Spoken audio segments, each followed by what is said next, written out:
सभी को जय मसीह की बिहारी बाइबल स्टडी में आप सभी को स्वागत है। सेक्स के बारे में बाइबल क्या कहती है? बाइबल सेक्स के बारे में क्या कहती है? बाइबल बताती है कि सेक्स यानी संभोग इंसानों को ईश्वर की ओर से दिया गया है, अच्छा उपहार है। ईश्वर के सभी अच्छे उपहारों की तरह पूरे इतिहास में सेक्स का इस्तेमाल अच्छे और बुरे दोनों उद्देश्यों के लिए किया गया है। आदम और हव्वा, ईश्वर की आज्ञा जो उनके आशीर्वाद के साथ दी गई थी कि फूलो फलो और बढ़ो, उत्पत्ति 1 अध्याय उसका 28 पद में उनको सेक्स करने की आवश्यकता को दर्शाती है। बाद में हम पढ़ते हैं कि आदम ने अपनी पत्नी हव्वा के साथ प्रेम किया, उत्पत्ति 4 अध्याय उसका 1 पद में पढ़ेंगे, जिसके परिणाम स्वरूप एक पुत्र जन्म हुआ। मानव जाति का विस्तार करने के अलावा ईश्वर ने सेक्स को एक पुरुष और एक महिला के बीच जीवन भर के लिए शारीरिक, भावनात्मक और आत्मिक मिलने के लिए डिजाइन किया गया है। उत्पत्ति 2 अध्याय से लेकर 18 और 23 अध्याय से 24 पद, मत्ती 19 अध्याय उसका 4 से 6 और पहला कुरिन्थियों 7 अध्याय उसका 32 से 34। वास्तव में अपनी मासूमियत की स्थिति में पुरुष और उसकी पत्नी दोनों नंगे थे और उनको लज्जा नहीं आती थी। उत्पत्ति 2 अध्याय उसका 25 पद। परमेश्वर ने हमें यौवन प्राणी के रूप में बनाया है, इसलिए यह तर्क दिया जा सकता है कि पवित्र शास्त्र में सेक्स के बारे में कहने के लिए बहुत कुछ है। बाइबल में इसके स्वस्थ और रुचि आनंद के लिए नुक्सों की तुलना में इसके दुरुपयोग के खिलाफ अधिक चेतावनियां और निवेश है। निम्नलिखित दोनों की एक संक्षिप्त समीक्षा है जो सेक्स के दुरुपयोग के खिलाफ बाइबल से निवेदित यौवन संबंधों की सबसे पूरी सूची मूसा की व्यवस्था में पाई जाती है। लैब व्यवस्था 18 में करीबी रिश्तेदारों, समय लिंग के लोगों और जानवरों के साथ यौन संबंध के खिलाफ निवेश है। लैब व्यवस्था 18 से अध्याय उसका 6 से 23 में हम देखिएगा। पवित्र शास्त्र यौन संबंधों के घृणित चीजों या घृणास्पद श्लोक 26 और 29 कहता है कि व्यभिचार अपने जीवन साथी के अलावा किसी अन्य विवाहित व्यक्ति के साथ यौन संबंध दोनों प्रतिभागियों के लिए मौत की सजा थी।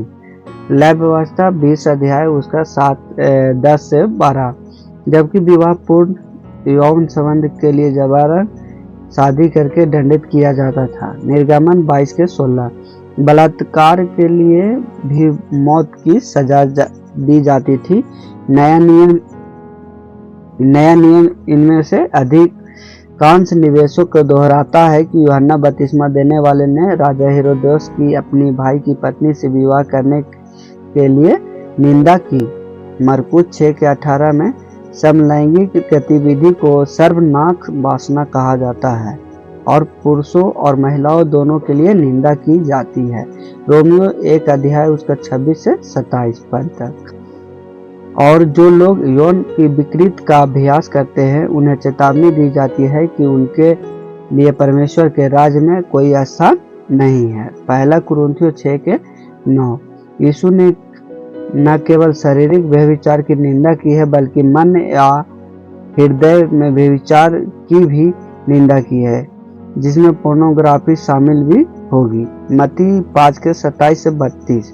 पुराने और नए दोनों नियमों में वेश्यावृत्ति की निंदा की गई है। व्यवस्था विवरण 23 के 18 और पहला कुरिन्थियों 6 के 16-17।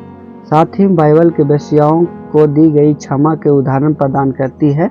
राहाब यहोशू 6 के 25 से लेकर व्यभिचार में पकड़ी गई महिला, तब यूहन्ना 1 अध्याय उसका 1 से लेकर 11 पद तक। राहाब को इस्राएल में स्वीकार किया गया और उसके विश्वास के लिए सम्मानित किया गया। इब्रानियों 11 अध्याय उसका 31 पद में हम पढ़ेंगे।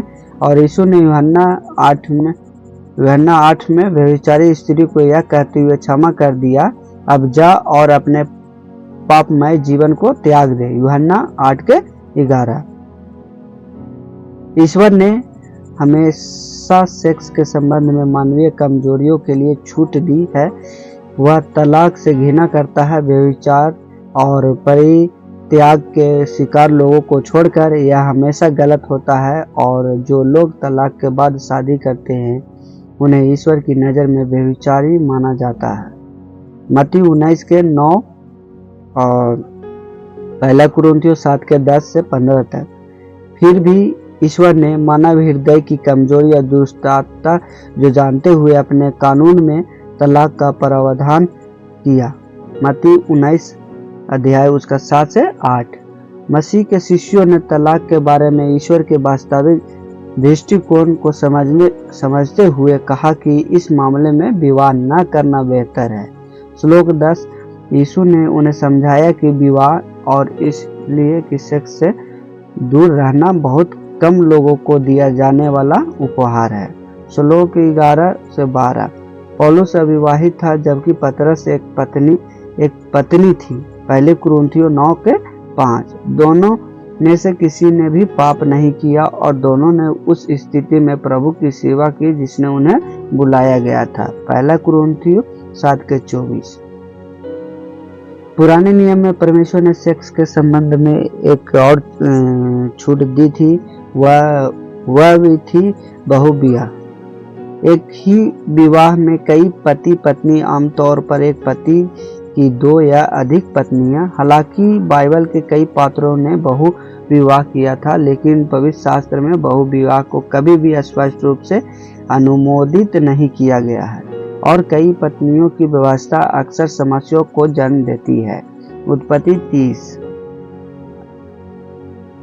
1 राजा 11:1-6 तक। परमेश्वर की मूल योजना थी कि विवाह एक पुरुष और एक स्त्री के बीच हो। मत्ती 19:4-6। मत्ती 19:4-6। चर्च के नेताओं के लिए बहु विवाह सीधे और तौर पर वर्जित है। 1 तीमुथियुस 3:2, 12:5-9, तीमुथियुस 5:1-5-6 पर। सेक्स के उचित उपयोगी और आनंद के लिए बाइबल के नुस्खे। बाइबल में विवाह के भीतर ही यौन प्रेम का सबसे स्पष्ट चित्रण अद्भुत कविता द सॉन्ग ऑफ सोलोमन है। प्रेम संबंध के रूपक को उत्पन्न फलों से भरे बगीचे के रूप में स्थापित करने के बाद प्रेमियों से कहा जाता है कि खाओ मित्रों और पियो मित्रों, प्रेम से जी भरकर पियो। सृष्टि गीत 5:1। परमेश्वर स्पष्ट रूप से उनको यौन मिलन को स्वीकार करता है। विवाह के भीतर यौन क्रिया को नीति वचन 5:19 में अनुमोदित किया गया है, कि जहां पति से कहा गया है कि तुम्हारी पत्नी का स्तन तुम्हें सदैव तृप्त रखे और तुम उसके प्रेम से सदा मदहोश रहो। मूसा के कानून ने एक नवविवाहित पुरुष और सैन्य कर्तव्य से 1 वर्ष की छूट प्रदान की ताकि वह घर पर रह सके और पत्नी को प्रसन्न कर सके। व्यवस्था विवरण 24:5। 1 कुरिन्थियों में ईसाई दृष्टिकोण से सेक्स के बारे में निर्देश दिए गए। पॉल कहते हैं कि ब्रह्मचर्य सबसे अच्छा है, लेकिन लोगों को कामुकता से जलने के बजाय विवाह करना चाहिए। 1 कुरिन्थियों 7:8-9।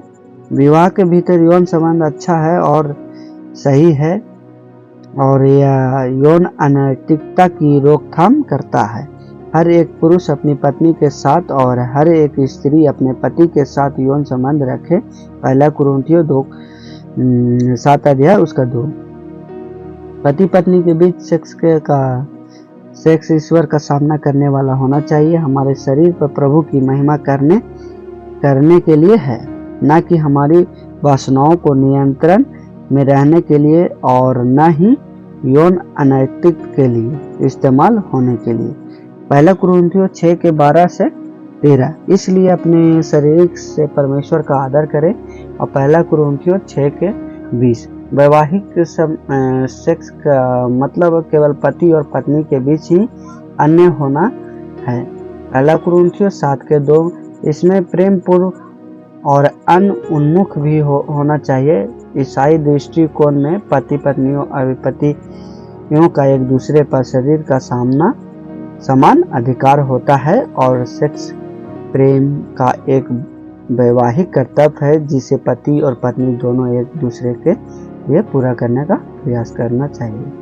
पहला कुरिन्थियों 7 के अध्याय उसका 3 से 4 में निर्देशन देता है कि पति अपनी पत्नी के प्रति अपना वैवाहिक कर्तव्य पूरा करे और वैसे ही पत्नी भी अपने पति के प्रति पत्नी को अपने शरीर पर अधिकार नहीं बल्कि वह उसे अपने पति को सौंपती है।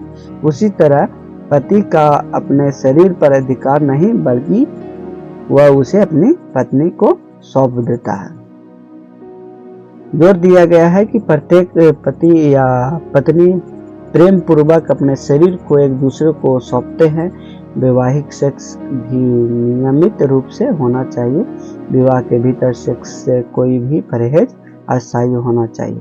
एक दूसरे से दूर न रहो सिवाय शायद आपसी सहमति से और थोड़े समय के लिए, ताकि तुम प्रार्थना के लिए समर्पित हो सको।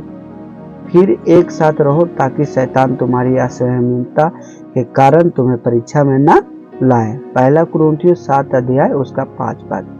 यौन अंतरागता भी एक पति और पत्नी को एकजुट करती है। पहला कुरिन्थियों 7 के 5। और विवाह एक